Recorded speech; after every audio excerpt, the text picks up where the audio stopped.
Hey, how's it going, YouTube? Jacob back here for the JTwoH channel, and today I have a movie review for you. This one is just the film.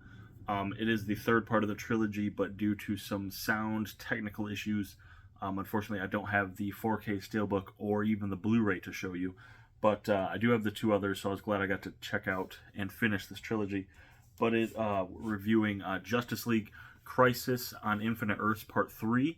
So this was released back in July, and I was corresponding with my contact back and forth, and the street date hit, and I still didn't have it. I think I saw some people get their steelbooks in the mail just on Facebook or Instagram. Some people who bought it, and then definitely the Blu-ray, and still nothing. And then they said, hey, due to some sound issues, we won't have product. There's been a delay. There potentially was a like a recall on those. So the third part Steelbook has been paused. I don't have that physically. I'm hoping someday to get it. I do have parts 1 and 2 Steelbooks over here, but we're talking about just the film today, so I'll try to be quick since I won't have anything physically to show you. But part 3, as you would expect, picks right off at part 2, which I believe was part 1 was better than part 2. Part 3, I believe, is better than part 2. Not sure it's better than part 1, but it's still a very solid entry. But in this, the variety of DC superheroes are trapped in this pocket dimension, and they're being annihilated or potentially annihilated by this anti-monitor, this I don't think it said anti-life, anti-monitor, and it gets bleak at points. It gets really bleak, and universes are being destroyed, entire realities, it's like a synonym for universes in this case, are being destroyed, and the superheroes have to come together and bind together to try to defeat this force. And you really get I'm not gonna lie to you, there's a part in this where I was like, well, I didn't expect that. Now again, based on, and I said this in my first 2 reviews, I believe, but I haven't I haven't read the comic book this was inspired by. I've listened to reviews on it or Comic Explained, and I kind of have an idea of what was going to happen, but essentially it was like a reboot-ish, but there were certain universes I just didn't expect. I also believe this was sort of a reset on the DC animated line. Like, I think this is the last part of I think it's the Elseworlds universe of the DC animated universe, though I'm not for certain. That part's very jumbled in my opinion. But you get a definitive ending. You get a good ending. I was very impressed by this film. You get some really cool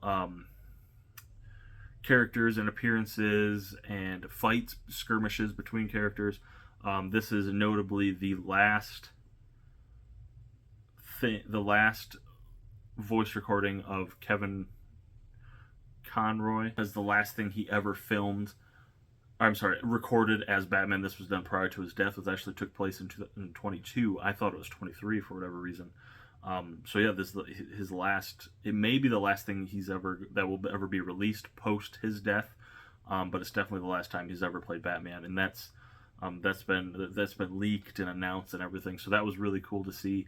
I personally didn't grow up with him as Batman, but I know he's very beloved, and obviously I've watched it now, listened to it now, and I've loved him in that role. So you get that part, you get the finale of this trilogy, and it was just a fun time. I'm glad I got to watch it. I do think I'd have to figure out a time and a place because it would be but I'd love to sit down and watch all 3 parts back to back to back, because they came out so not sporadic, but so spread out that I feel like I definitely kind of lost things between 1 and 2, and definitely between 2 and 3, or definitely between 1 and 2, not so much between 2 and 3. 2 and 3, I think the gap was smaller. But yeah, I would recommend this, especially if you've watched the first 2. Obviously, check out the third one. Physically, it might be harder to find, but it will be on Max at some point, and eventually they will release these after the audio has been fixed. So check it out on physical when you can. I'll put a link if there's one available to purchase this. I'm hoping to get a physical copy at some point. So yeah, thank you, Warner Brothers, for providing me a copy of the film to watch and finish the trilogy and enjoy. Thank you guys for watching. if you would like to support my channel in any way, I will put links in the descriptions to my Twitter, Instagram, TV Time and Letterboxd, where you review all the TV shows and movies I watch, eBay page, and Blu-ray.com page. I'll also have links to my secondary and tertiary YouTube channels, one of which is a comic book channel dedicated to comic books. So if you're interested in that, please subscribe. And other than that, I'll catch you later, YouTube. Hey, did you like it? Did you subscribe yet? Did you click that notification bell? Go ahead and click that notification bell right there so you never miss anything on the channel. And also over here should be additional features for the channel. There should be a video or a playlist or both, maybe one of each, for you to stay informed and stay on the channel. And also be sure to subscribe on your way out right about here.